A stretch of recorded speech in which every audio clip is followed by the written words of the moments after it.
big topics, big ideas, and practical policy solutions. This is Leaders on the Frontier with your host, David Leis. Good afternoon, everyone. My name is David Leis, and it's Thursday, May the 30th, and delighted to see everyone here joining us live on a number of social media platforms, including YouTube and X. And we're delighted that you could join us. We look forward to your questions, your comments about a very important topic today that matters to Canadians in so many different ways. And we have a very special guest, the Honorable Preston Manning, who will be joining us for a conversation in a moment, really on the topic, is the state too big? And how do we get a hold of this? How do we bring the levers of democracy, of the people's voice to bear when it comes to managing the state's affairs? And does, in fact, this issue matter to Canadians? Well, I'm sure you'll agree that it does. And again, we're eager to hear your comments, and please share these links with friends and family, because if you think you pay enough taxes, and if you think there's too much unaccountable government, that's certainly one very important angle to it. But there's many others that relate to really not just the quality of our lives, but ultimately our prosperity and how we can live our lives as we see fit. So on that note, I am very delighted to introduce our guest, the Honorable Preston Manning, who is certainly well known across our nation. He served as a member of the Canadian Parliament from 1993 to 2001. He was also the leader of the opposition from 1997 to 2000. He's founded two political parties, and he's made a big impact from coast to coast. So a warm welcome to you, Preston. We're so glad you could join us. Well, thank you, David. I'm glad to do so. Well, Preston, your pen and mind are at it again as you reflect on so many relevant topics to Canadians. And most recently, you wrote, I thought, a very insightful column in the Epoch Times, a great newspaper. And the title was Why the Federal Bureaucracy Must Be Reined In by a Newly Elected Government. Well, we certainly know that the polls certainly point to, at the federal level at least, a change in government. And so with that in mind, we've seen a large change within the size, the scale of the federal government. It's actually almost stunning. I think that if you look at the last 10 years alone, we've doubled the size of the federal service. And you could certainly argue around that. But why does this topic matter? Why did you write this column, Preston Manning?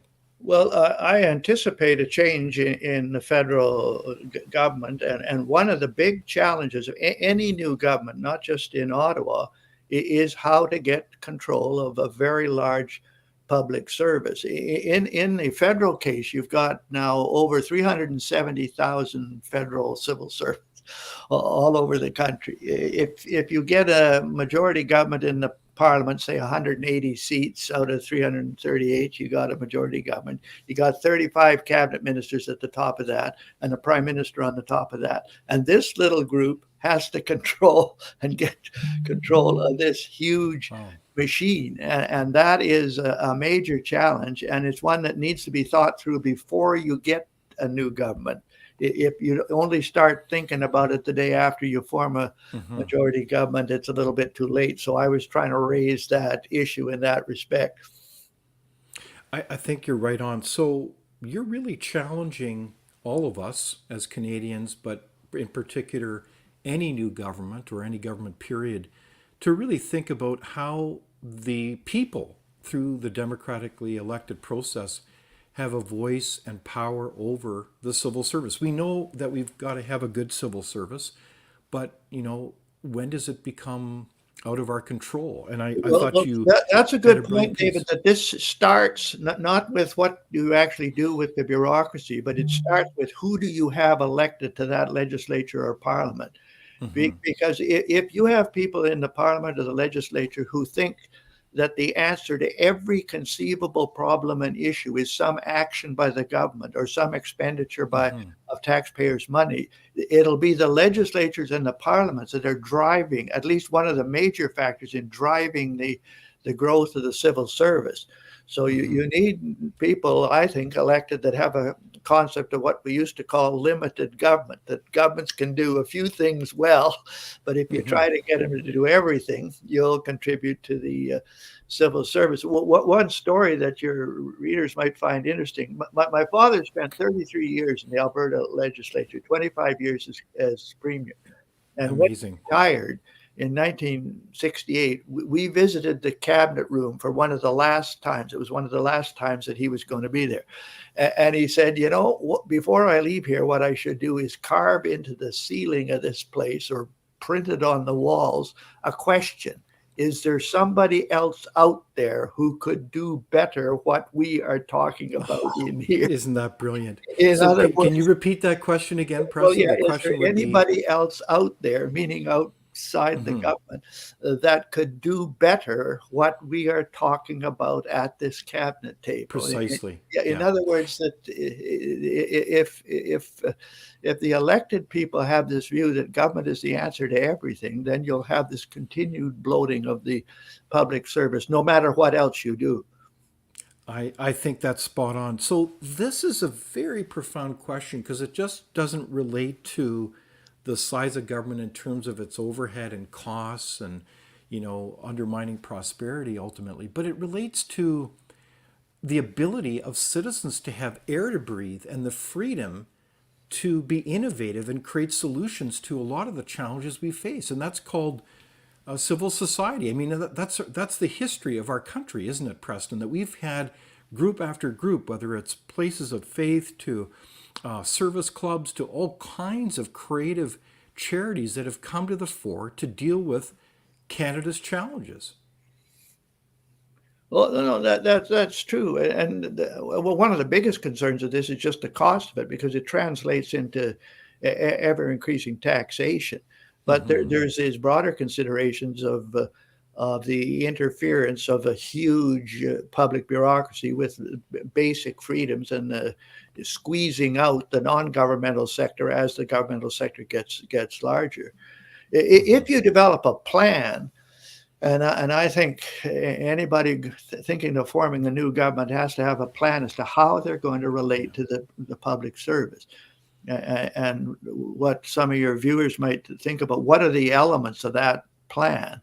I think one of them is this identifying who you've got in the public service. You do have professionals. You do have genuine professionals that will, if there's a change of government, they'll do their best to try to help that government implement their plans. You also have potential allies.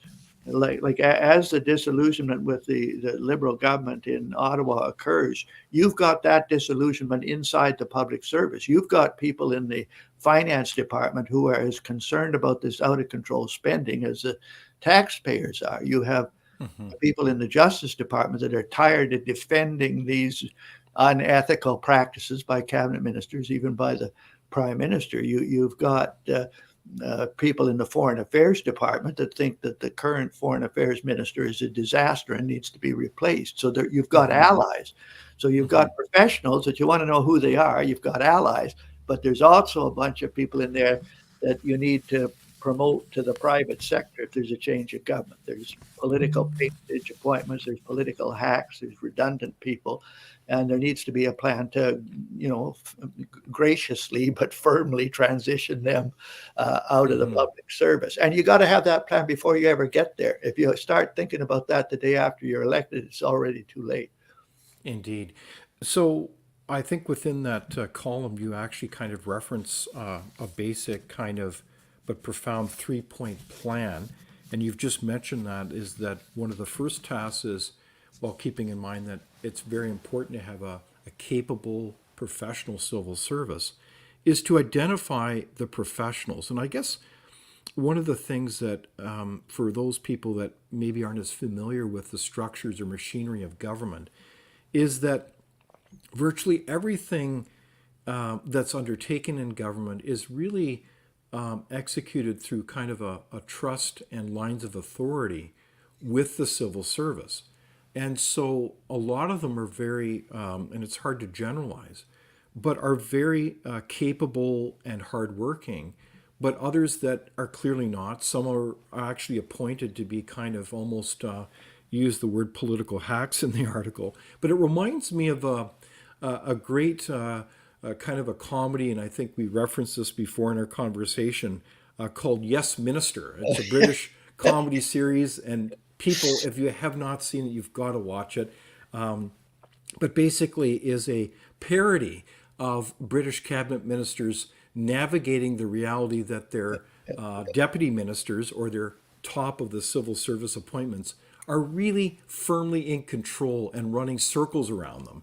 Do you think that happens a lot within the civil service, Preston, from Well, I do your think experience and it's a big impressions? problem, and particularly if the less skilled your cabinet ministers are, the more dependent they are upon those people, and that's why again it is very important to who you select to be your members of parliament and that, because ultimately this is where the cabinet ministers are going to come from, and the more skilled and knowledgeable they are, the better able they're able to deal with the public service, but also to get outside expertise. Yeah, that program is just a perfect Well, illustration. it is quite funny. I understand that Margaret Thatcher actually strongly encouraged, if not required, every of her elected officials to watch several episodes of that program. So again, have you seen Yes Minister? To our audience, I'd love to hear from you in terms of your comments. I'm talking with the Honorable Preston Manning about reining in the size of the state for the newly elected government. So that was point number one, identify the professionals. And that's not an easy task because that could take potentially years. If not, well, how would you go about that? Or do you bring in new civil servants who you absolutely know they're the right Well, people there's and a bring the number right of there's attitude? consultants that have been dealing, for example, with the government for years, who have an idea as to who the professionals are and who aren't.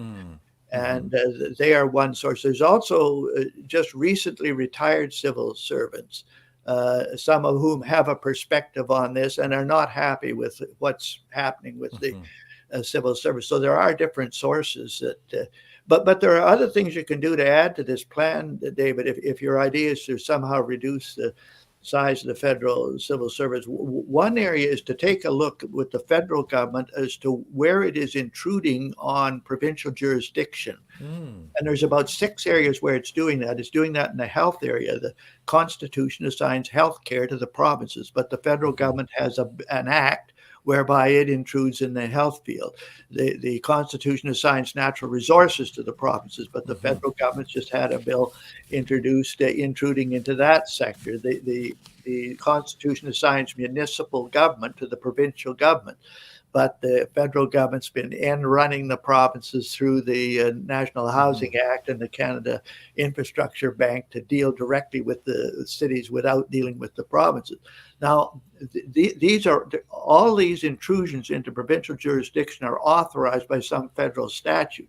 If the new government passed an act to respect provincial jurisdiction and reduce that reduction by amending those acts, it would reduce. There's a whole bunch of civil servants that have to implement these intrusions. This would be one major way of reducing the role of the federal government where it ought not to be, and reducing the size of the public service in the course of doing that. So, in many ways, you're saying, Preston, if I'm hearing you correctly, is any government, including the federal government, needs to focus on things that it can do well and to stay in its constitutional lane. And that needs to be enacted right away so that you basically enable that focus, and that will ultimately determine part of the scale and scope of the Yes. federal government. No one disagrees that the federal government should be responsible for foreign affairs. No one disagrees that they should have Yes. ultimate responsibility for fiscal and monetary policy. Nobody disagrees that they have responsibility with respect to indigenous peoples. So why doesn't the federal government focus on the area doing Exactly. better in the areas where nobody questions their jurisdiction? So on that point though, Preston, help us understand, because I think for a lot of us as Canadians, we're a little bit confused because we hear about, well, let's just say this, the federal government trying to provide, say, breakfast, lunch programs for school children. Like, not many people wouldn't be against that, although you could say, well, let's enable parents to be stronger to be able to provide meals for their kids. But when it comes to that, we already have levels of government that have responsibility for that. That's namely the province with their local government counterparts and schools. They're responsible for that. It's not the federal government. So why, in your mind, is, to ask a silly question, why is the federal government continually, that's the pattern of putting its nose into the business of the provinces? Why are they doing that? Well, I think it's politically motivated. If there's an issue that the public's concerned about, of course, the federal guys want to say, well, we're doing something about it. Yeah. And so if there's concerns about the school children getting properly fed, the inclination, the pollster comes and says, a lot of people are concerned about. So the inclination of the federal government to say, well, we ought to do something in that area. And I think one of the things that need to be clarified by whoever forms the next government is stick to your jurisdictional areas. And a lot of this national unity, that there's a lot of unrest among the provincial governments with respect to the federal government. This is not good for the federation, but a lot of that is caused by this intrusion of the federal government into areas of provincial jurisdiction. No, I think that's right. And imagine all the wasted time and energy of gnashing of teeth as they argue as the federal government should just really stick to its knitting. I think that's a very good point. So the first point is identify those professionals. And the second one you alluded to earlier was identify potential allies. What do you mean by allies? Well, as I mentioned, there are people in the federal civil service who disagree with the current direction of the federal government and who want to see changes themselves. They have to be discreet. They can't go out and say that. But as I mentioned, there's people in the finance department who are worried sick about the debt load and the uncontrolled spending. They're as worried as the taxpayers are. So these are potential allies if there's a change in government, but you got to know who they are. Indeed. Do you think that this issue is being identified more and more by Canadians across our country, Preston, that the state is just simply getting too big, it's getting too complex, and no one really has a strong handle on managing the country? Well, where it affects the ordinary citizens is at the tax level, that the cost of all this, it's you, the taxpayer, paying for all of this. And then the second area is when the citizen goes to the federal government to get services or something, and you got to go through 8 layers of bureaucracy to get anywhere. Just call one of those federal government help numbers. You get 14 options and you're told to wait for 2 days. Like I think the impossibility of bureaucracies to deliver services effectively, citizens are conscious of that if they go looking for services. So I think there's 2 or 3 places where the average citizen becomes conscious that too big a government is a big problem, and it's a big problem for you as a citizen. And this isn't just a political partisan issue. I think you're right. And speaking of it not being a partisan issue, I did want to share this clip from Stephen LeDrew. He's certainly a very prominent liberal leader. So could we share that clip? Wonder about the ability of our federal government to get anything straight. The Prime Minister put out a statement recently congratulating Israel on its anniversary of independence. He said Canada was amongst the very first countries to recognize the independence. No. We were way down the line, months and months and months after it was independent. In fact, I think we were after Guatemala. But the Prime Minister can't even get history, but we know he lies all the time. But let's just talk about the ability of government to get things right. People in BC, Lionsgate Bridge. I know it's provincial, but the feds are in there too. It's been a mess for years and years and years. People in Toronto, they are closing down part of the main highway into the city, the Gardiner, for 3 years to repair the road. 3 years. No one complaining about that. People in Montreal, you certainly know about bridges there and how long it takes to build bridges. People in Maritimes, We're talking about the ferries breaking down all the time.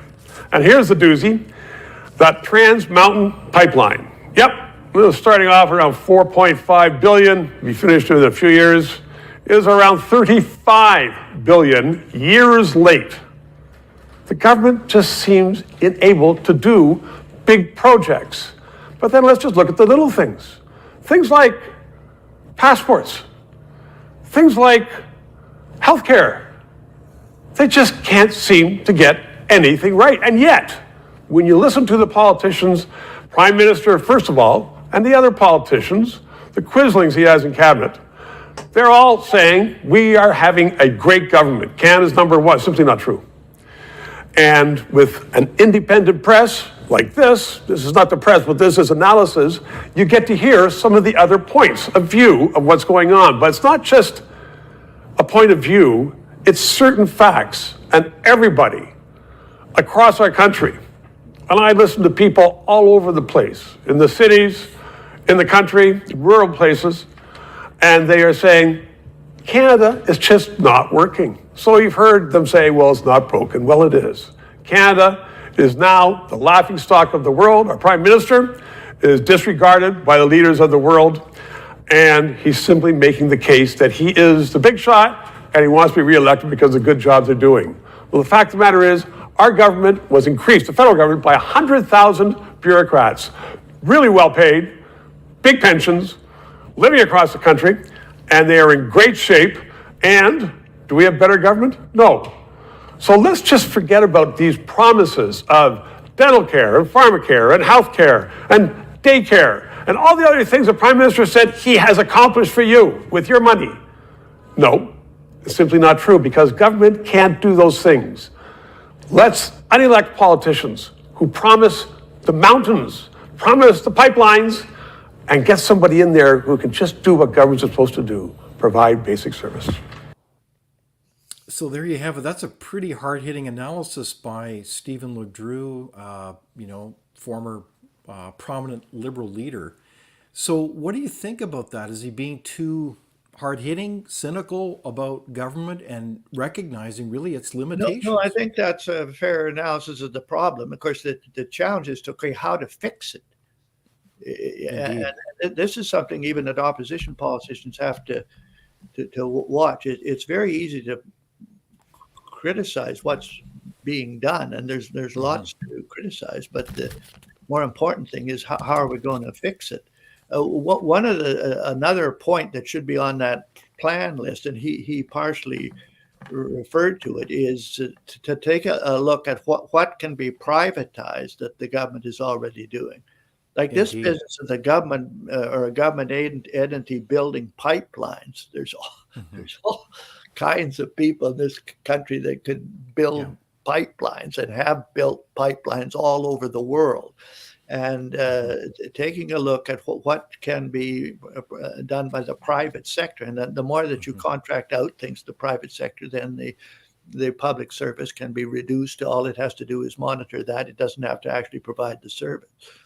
No, I think that's a brilliant point. In fact, at Frontier for years, there's been a brilliant senior fellow, Ian Madsen, who's done what are called financial valuations on the host of crown corporations, really government entities across this country. And that analysis proves many things, not the least of which is that usually those crown corporations are not performing in terms of their finances, their bottom line.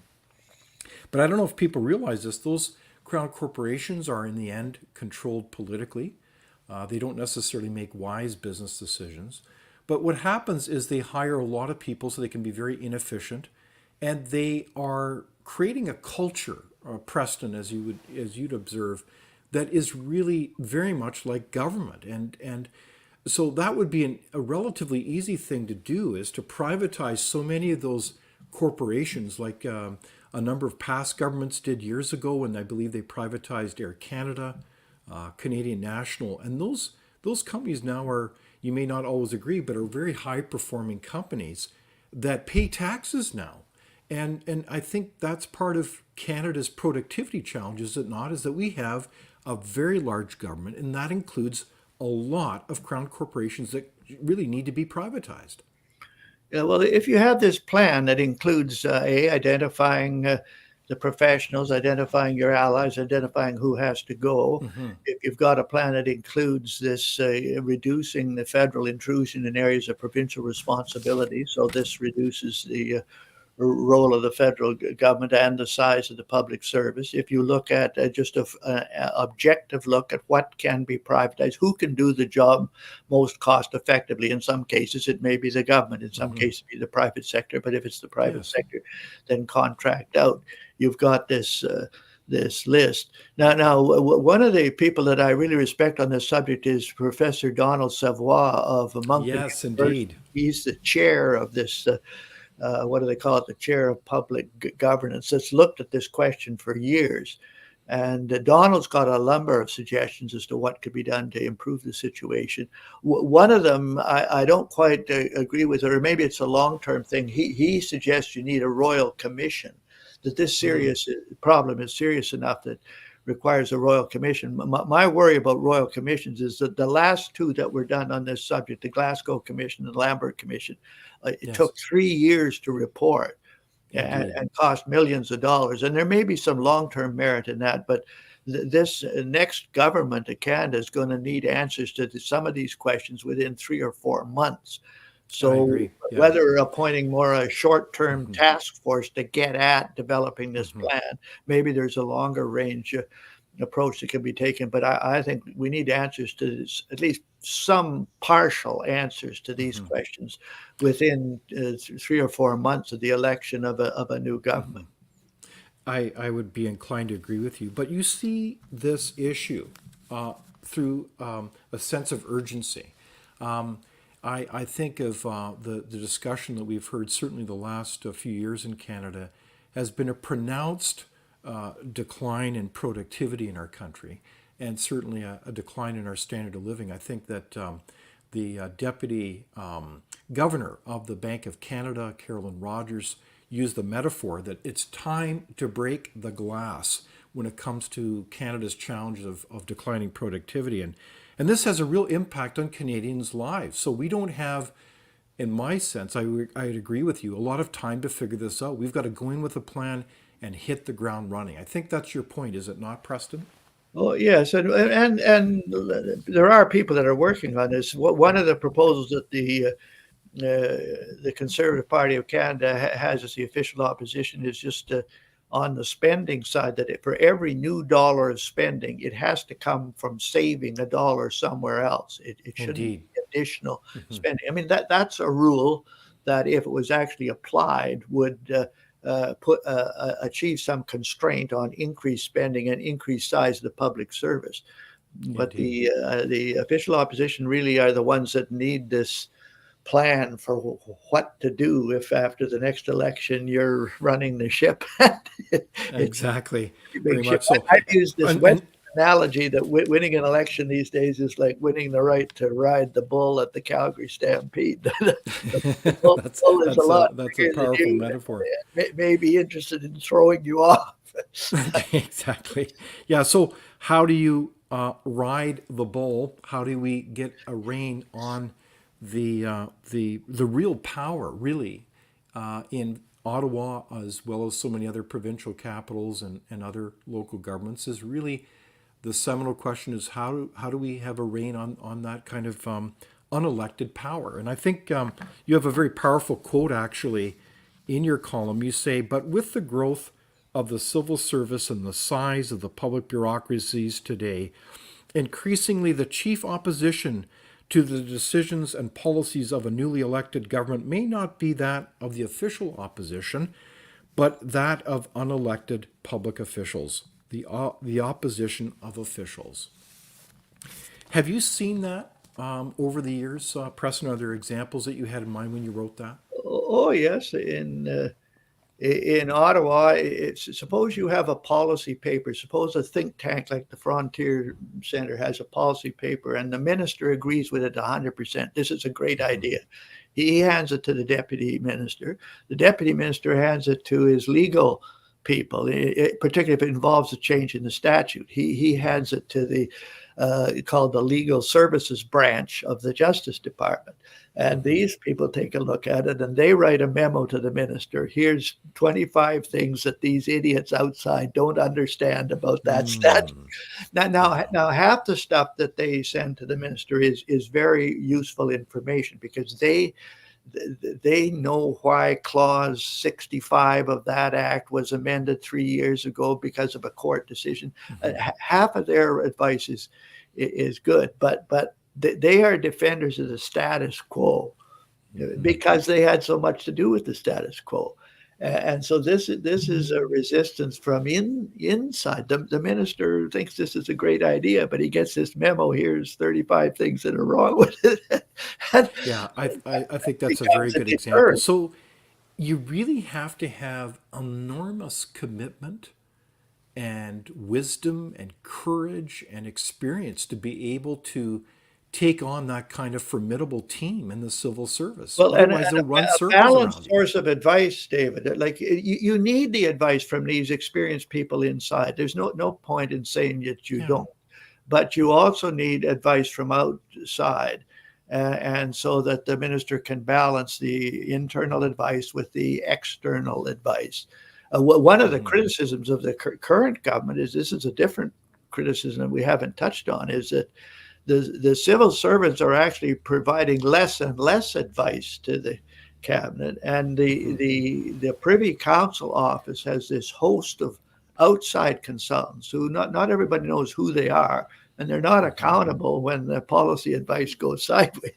That one of the additional issues is how do you get this balance between, we've gone all the way from civil servants providing 90% of the advice to 80% of the advice coming from outside consultants attached to the Privy Council office. How do you get the proper balance? So that's another item for your list of the plan. Okay, a very good discussion here. And one of the things, I have a question here from the audience is a lot of this this mess created because it's all about short-term political thinking rather than policy. Is that a question that makes sense? Well, yes. There's like a new prime minister, and premiers do this too. They write these mandate letters to the new ministers. Okay, you're going to be the minister of such and such. Here's a mandate letter. And some of these mandate letters are 3 pages long. It's everything under the sun. And they're basically politically motivated. They want to make the government look like it's dealing with whatever the laundry list of problems are. And this is an area where you'd be far better to have 6 items on that mandate list that are measurable as to whether you can achieve them or not, than to have 35 items that the minister's not going to begin to be able to deal with them. And but those lists are dictated more by the politics of the day. And part of the problem is with the conventional media. If a government tackles this problem, they're going to be hammered by the traditional media, depending on its biases. Harper reduced civil servants by about 20,000 when he got in. And of course, they were hammered for being indifferent, and you want to cut programs to widows and orphans, and there's editorials and all the rest. Chrétien and Martin were forced to reduce a federal civil servant by 50,000 back in our day. And there wasn't anywhere near the howling. In fact, there was editorials saying, isn't it too bad? I'm sure Mr. Chrétien and Mr. Martin really hated to have to do that, almost sympathy. So how to handle the communications of this getting a hold of the civil servants is a real challenge for a new government.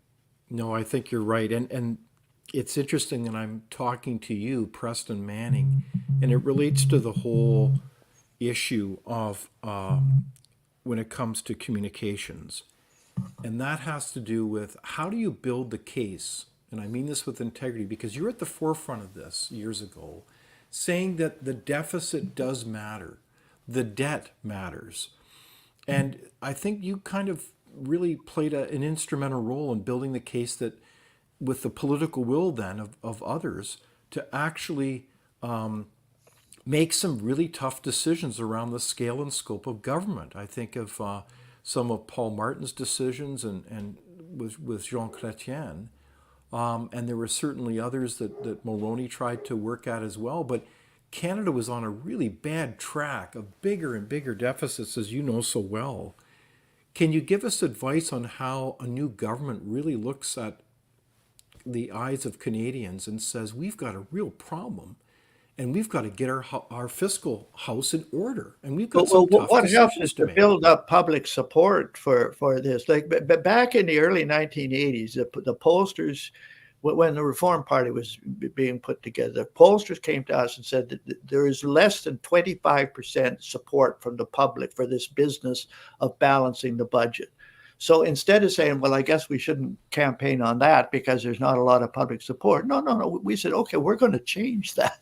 We're going to go out and crusade. This is a big problem, and it's costing you something as a taxpayer. And it took, of course, we used more public meetings and literature and door-to-door campaigning and that. But by the 93 election, that number of people that were saying that this is a problem was up to over 50%.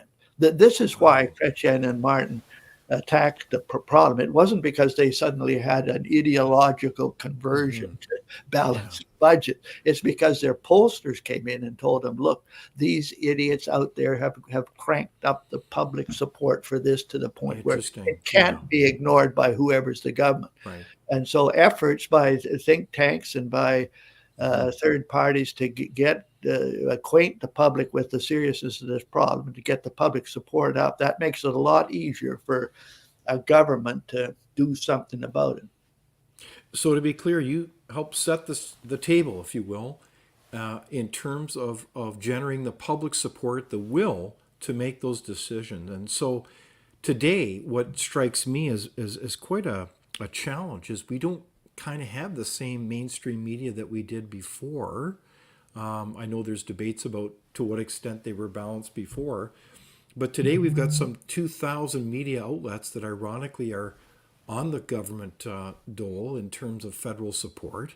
They actually sign documents to the effect that they'll be looking seriously at how they cover news coverage through a certain lens. Does that not create a special challenge then for any new government to get its message out and say, these are the facts, this is urgent matters to be able to make decisions around our financial shape of our country? No, I think it does, but I think that it's the effort to get the public to be saying to the government this is a problem, than the government having to say to them this is a problem.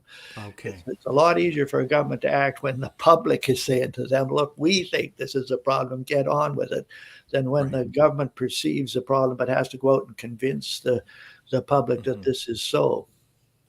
So is your sense that across Canada, a la some of comments made by Stephen Ledrew, is that are you hearing as well more and more concerns from Canadians that we really do need to get the size of government and our financial house in order?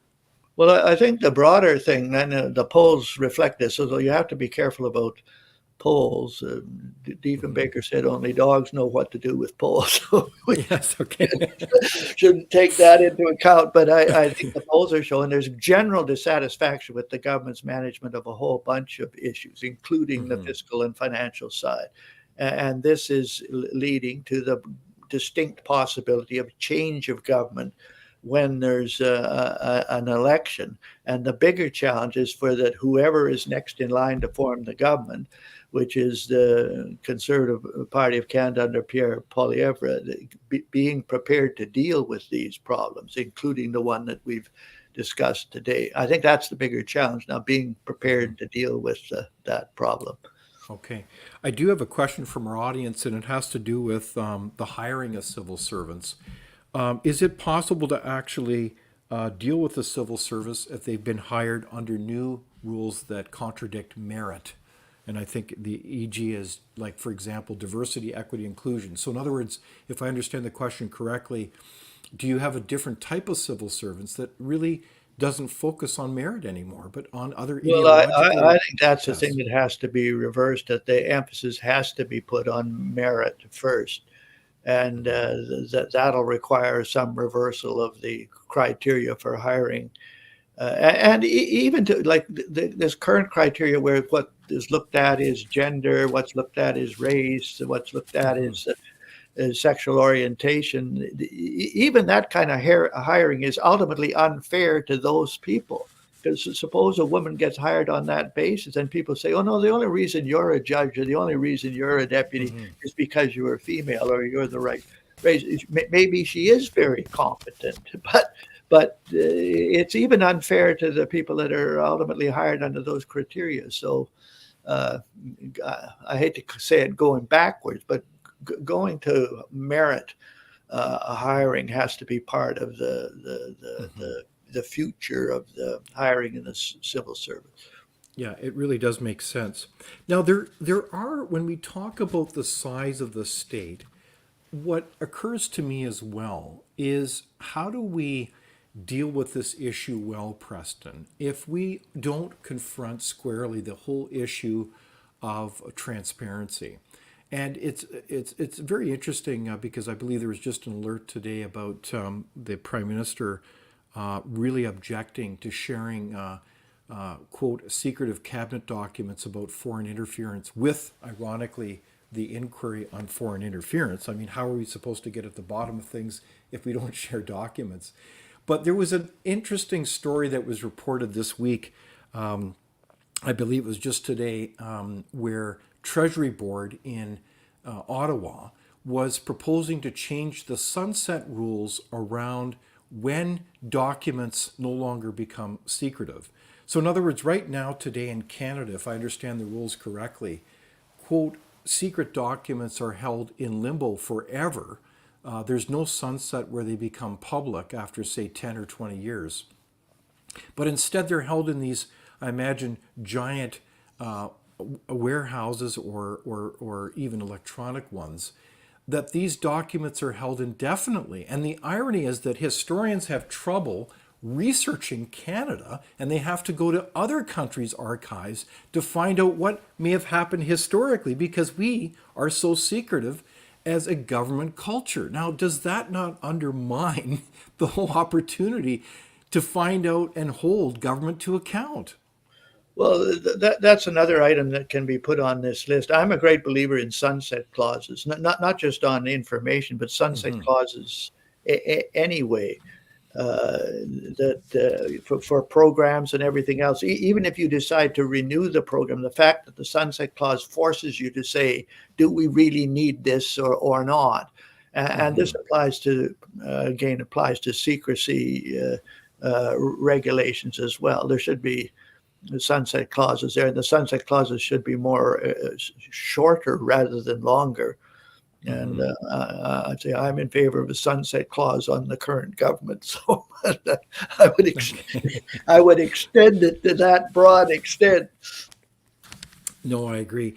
So, what do you think to our audience? We're obviously having a far reaching conversation with our friend, the Honorable Preston Manning, about the scale, the size of government. Do you see it as a concern? Is government too large and too complex? Does it concern you? How does this impact you? So, Preston, one of the questions I also have has to do with culture. And that is, like you had served in Ottawa, you know the systems. But it has to do with the fact that to what extent have we generated or created, and not to be unfair with elected officials, a kind of an elected class of officials that are really in a bubble where they have become merged with the senior civil service in some way. They think alike, they act alike in the sense that they think that every solution, as you referenced earlier, is in fact more government, and that they know what's best and what's right for everyone else. They are the, quote, good and the great, and they really don't experience life the way we do, in the sense that, well, let's just take healthcare as an example. We know that I understand that various elected officials don't really have to use our healthcare system. They don't have to wait in long lineups or queues. So if you have to get a hip replacement, they don't have to wait for 2 or 3 years. And that goes for judges as well. And so these people don't experience the kind of feedback pain loop that the rest of us do, as we have to sit in long waiting lists for healthcare. Am I being too cynical about this? Are we in danger that this big state has created, in effect, a different bubble for elected elites in our country? And is that a problem? Well, I think partly what you're touching on, David, and I've been on this theme for 10 years, this conceptualization, and it's still very prevalent among the traditional media, is that you can look at politics from left, right, or center, and they'll accuse somebody of being too far right or too far left or too centrist. I think that's an obsolete way of looking at it. I think our political culture today is a vertical one, with you have an elite and aristocratic class that actually believes you should constrain the role of ordinary people in governance, and that they don't understand the issues. They just need to be told what the answer is. And that the new dynamic is an aristocratic elite group versus a populist bottom-up group that disagree with that's the framework for looking at the Trump phenomena in the United States. It's not a left, right, center thing. It's a vertical thing. Aristocratic elite class versus rank and file people looking for somebody to lead them out of the wilderness. And that elite class has these privileges that you're talking about. And the only people that can change that are the voters. The one thing you can say to the voters, there are more of you than there is in that other group. And so if you exercise your franchise in a way that you pick people that are on your side, not part of that aristocratic elite class, you'll get a change. If you don't make those decisions, you won't. Okay, so that's a very interesting take then on power and politics in Canada today. It's not so much about left or right. It's really about, to what extent are we making decisions, including the size of the state, that empower individuals to live their lives, to have control over their lives, instead of genuflecting and bowing in deference to kind of an elite that think they know what is better for the rest of us. Is that it? Yeah.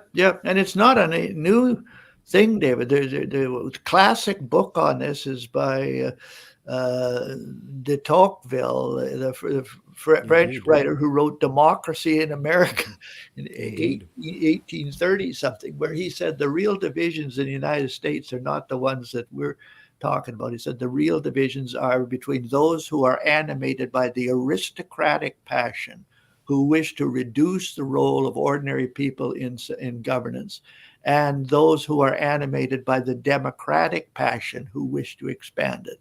And the guy was, I think the guy was right.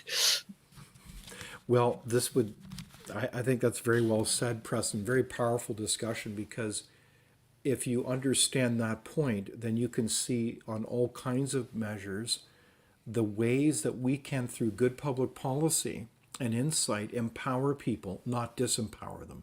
I think of the whole concept of the rule of law versus the world of rules that are driven by a political class that is not interested in offering equal treatment under the law, but rather implementing their power in the form of rules over other people to control them.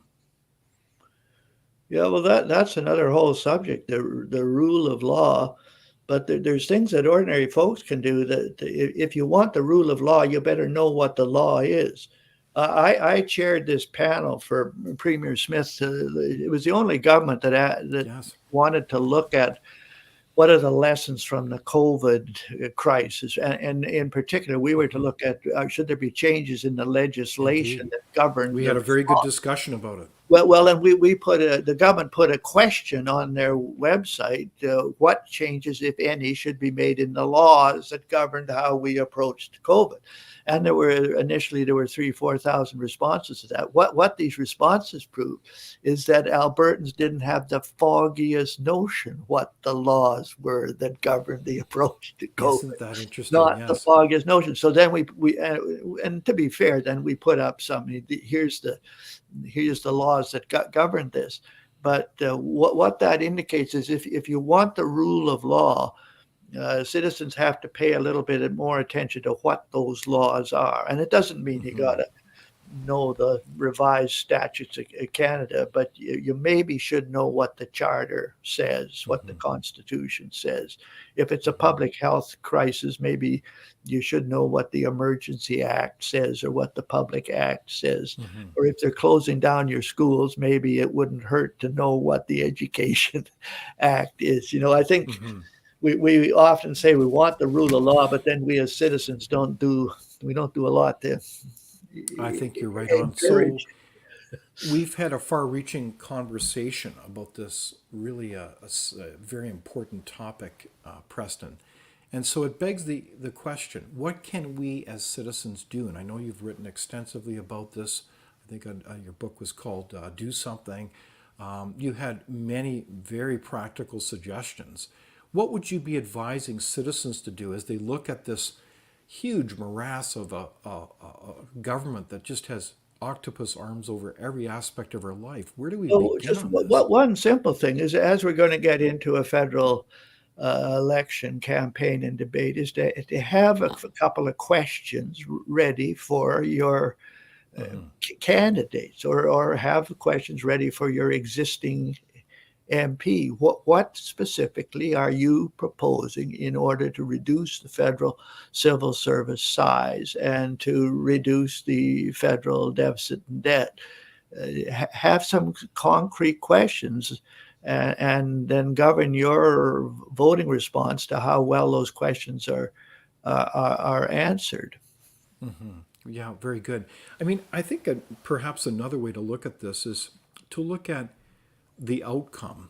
What is frankly, the ideal size of government in this country? If you look at the opportunity to have a thriving economy, I think if Goldilocks comes to my mind, we don't want too small a government because there's things that government needs to do.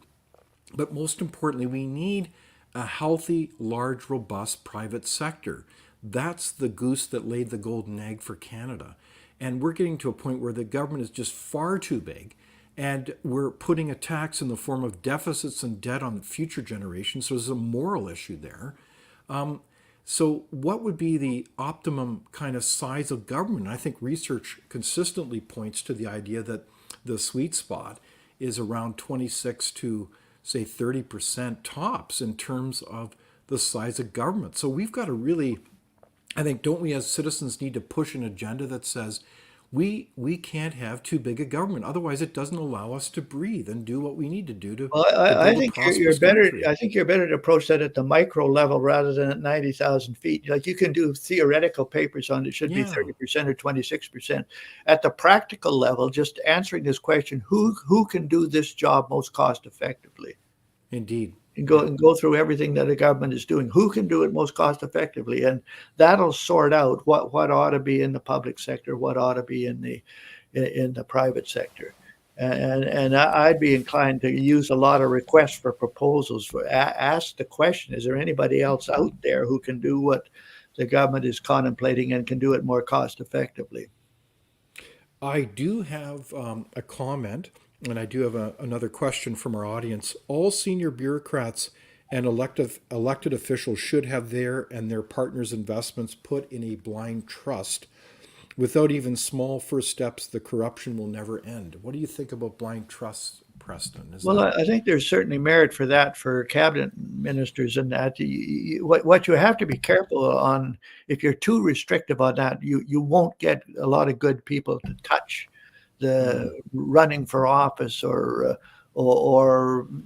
joining the federal civil service. But there's a place for that as long as it's a balanced approach. This is one of the huge problems today. I've been involved in candidate recruitment for public office ever since 1968, the first time I trying to find a candidate to Amazing. run in the Fort McMurray Lac La Biche by-election in Alberta in 1968. But today, it used to be one of the biggest reasons for people not wanting to run is that it's thought it would hurt their financial position. But today, the biggest single reason is given for not wanting to run for public office is that people will not submit themselves to the abuse that they will get from being a public figure, and particularly the abuse that they'll get through the social media. And they'll say, even if I'm willing to put up with that, I'm not willing to subject my family to that. And this is becoming a huge problem in recruiting quality, dedicated people to run for public office. Indeed. Yeah, we need good elected officials as we need good civil servants. So that is a very important point. We need good people, period. The other question I had was the carbon tax just simply a tax grab when there's no evidence that it will do anything for the environment? Well, it's hard to answer that question. I think there's some people that advocate the carbon tax out of genuine reasons for concern with what kind of carbon dioxide emissions you're putting into the atmosphere through the combustion of hydrocarbons. There's some people that certainly believe in the legitimacy of that, but I think that once the politicians get a hold of it, it can become pretext for a tax grab and a way to increase government revenues. Indeed. So when we look forward to other solutions for this challenge of a large state, I'm wondering if one of the challenges that we face as well is the whole public policy function within government, in the sense that a lot of public policy is really not about public policy. It's actually head fakes to short-term political game. And I'm going to share with you a bit of a story I heard from a gentleman named Bill Morneau, the former Liberal finance minister. And he reflected on the whole story of the CERB benefit provided to people, to Canadians during COVID-19. And his team at the Ministry of Finance was given the responsibility to work out a number recommended that was both affordable and effective given all the other programs that would be appropriate. And the number, I believe, was a few $100s per month. And what was fascinating is that a week or two later, when the Prime Minister's office made the announcement, it had ballooned to some $2,000 a month.